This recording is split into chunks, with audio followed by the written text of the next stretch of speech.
Assalamualaikum warahmatullahi wabarakatuh.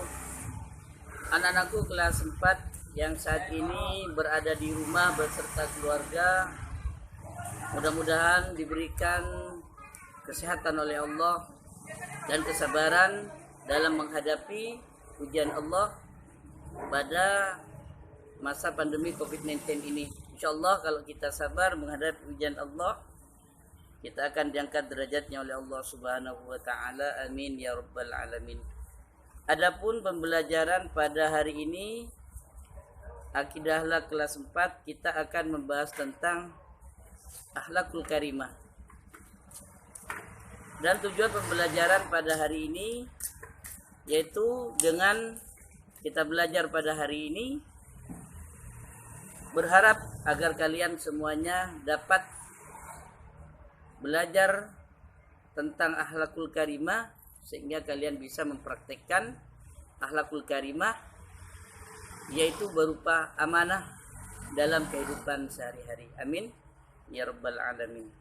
Dan mari kita mulai pembelajaran hari ini dengan ucapan bismillahirrahmanirrahim. Mudah-mudahan pembelajaran pada hari ini bersama ridha Allah sehingga kita bisa mempraktekkan dalam kehidupan sehari-hari. Anak-anakku kelas 4 yang berbahagia, untuk pembelajaran tentang akhlak terpuji. Akhlak itu dibagi dua. Yang pertama adalah akhlak terpuji, yang artinya merupakan arti dari akhlakul karimah. Dan yang kedua akhlak tercela, yang dikenal di dalam pembelajaran akidah akhlak, yaitu akhlak mazmumah, yaitu akhlak tercela. Dan hari ini kita akan membahas tentang akhlak terpuji, yaitu amanah. Amanah menurut bahasa artinya jujur atau dapat dipercaya. Dan amanah ini merupakan salah satu sikap mulia baginda Kanjeng Nabi Muhammad. Sebagaimana firman Allah Subhanahu wa taala dalam surat An-Nisa, A'udzu billahi minasyaitonir rajim. Innallaha ya'murukum an tu'addu amanati ila ahliha. Sesungguhnya Allah menyuruh kamu menyampaikan amanah kepada yang berhak menerimanya. Amanah merupakan kewajiban yang harus kita laksanakan dengan sebaik-baiknya. Oleh karena itu, di dalam akidah akhlak ada 4 macam amanah. Yang pertama, amanah yang harus kita tunaikan kepada Allah Subhanahu wa taala. Yang kedua, amanah yang harus kita tunaikan, kita laksanakan kepada sesamanya, yaitu kepada orang lain. Dan yang ketiga, amanah yang harus kita laksanakan kepada diri kita sendiri. Dan yang keempat, yaitu amanah yang harus kita laksanakan kepada lingkungan sekitar, yang termasuk juga merupakan makhluk Allah Subhanahu wa taala. Kemudian yang pertama yaitu amanah yang harus kita laksanakan kepada Allah Subhanahu wa taala. Kita sebagai hamba Allah, makhluk Allah yang mempunyai tugas untuk mengabdi, beribadah kepada Allah Subhanahu wa taala. Oleh karena itu, maka kita harus selalu meningkatkan iman dan takwa kita kepada Allah. Meyakini bahwa sesungguhnya alam semesta ini dan seisinya adalah ciptaan Allah Subhanahu wa taala. Oleh karena itu, kita harus bertakwa kepada Allah dengan melaksanakan perintah Allah dan meninggalkan larangannya. Salah satu amanah yang harus kita tunaikan kepada Allah Subhanahu wa taala, kewajiban kita seperti puasa, kemudian seperti zakat, sholat, haji, dan lain sebagainya. Itu salah satu contoh amanah kita yang harus kita tunaikan, yang harus kita kerjakan kepada Allah Subhanahu wa taala, dipersembahkan untuk Allah sebagai wujud pengabdian kita kepada Allah. Kemudian yang kedua, amanah kita sebagai manusia kepada sesamanya. Kita harus menjaga amanah saudara-saudara kita. Contoh misalnya kita dititipkan barang oleh teman kita, maka kita wajib menjaga barang tersebut sebagai amanah yang harus kita laksanakan. Jangan sampai barang yang dititipkan oleh saudara kita, teman kita salah gunakan, diabaikan. Kalau kita mengabaikan amanah yang dititipkan berupa barang kepada kita, berarti kita tidak amanah. Artinya kalau sudah kita tidak amanah, berarti kita termasuk orang yang khianat. Dan setiap manusia punya amanah, punya kewajiban. Seperti contohnya misalnya kita sebagai orang tua punya amanah, punya kewajiban bagaimana mendidik anak-anaknya, mendidik keluarganya, ku anfusakum wa ahlikum nar. Jadi kita sebagai orang tua diperintahkan untuk menjaga dirinya dan juga menjaga keluarganya dari siksa api neraka. Oleh karena itu, mari kita jaga anak kita bawa ke lembaga pendidikan yang bernuansa Islam, sehingga anak kita menjadi anak yang soleh dan solehah, berbakti kepada orang tuanya. Selamat dunia dan akhirat. Kemudian apa amanah sebagai anak? Kalian sebagai anak maka punya amanah, yaitu belajar dengan baik, mengabdi kepada kedua orang tuanya dengan belajar yang baik, bertata sopan kepada orang tuanya, termasuk amanah sebagai anak kepada orang tua. Dan juga bersikap baik, berakhlakul karimah kepada orang tua, itu merupakan amanah seorang anak kepada orang tuanya. Mendoakan orang tuanya, lebih-lebih orang tuanya sudah meninggal dunia. Kita jaga amanah kita sebagai anak, bagaimana kita bisa menjaga amanah kita kepada orang tua. Dan juga sebagai pemimpin, juga punya amanah. Jadilah pemimpin yang baik. Bagaimana bisa mengayomi seluruh rakyatnya, seluruh yang kita pimpin. Apalagi misalnya pemimpin dalam keluarga sebagai bapak, bagaimana harus bisa memimpin anggota keluarganya dengan baik, memimpin istrinya dengan baik, memimpin anak-anaknya dengan baik. Itu sebagai pemimpin. Jangan sampai menyanyiakan amanah yang telah Allah berikan kepada kita. Dan kemudian ada juga amanah seorang guru.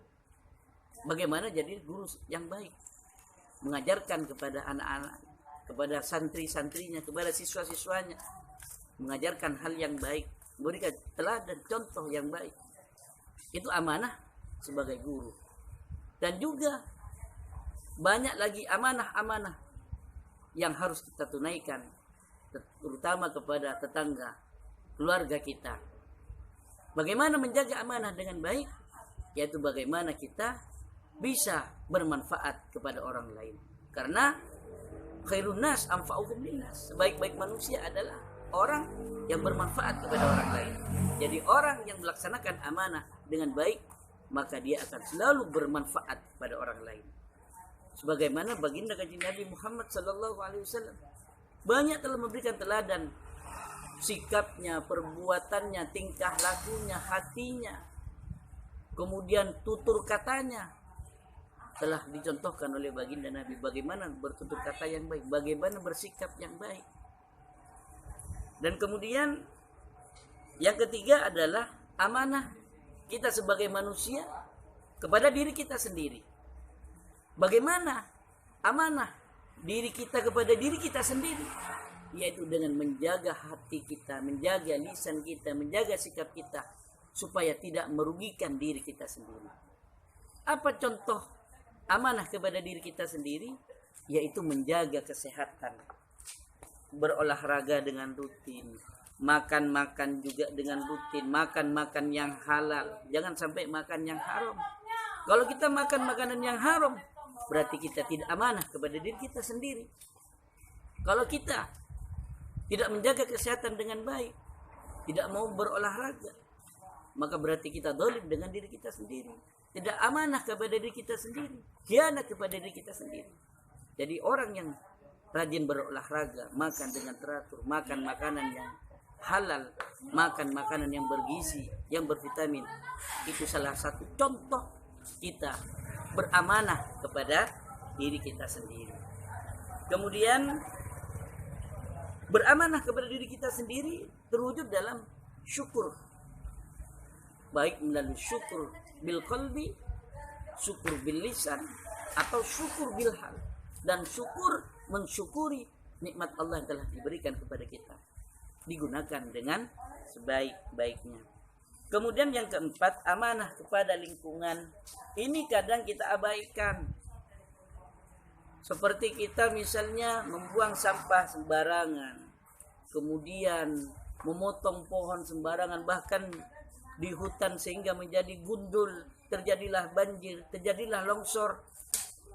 Itu salah satu contoh orang yang tidak amanah kepada lingkungan. Kalau kita amanah kepada lingkungan, insya Allah kita akan menjaga lingkungan dengan baik.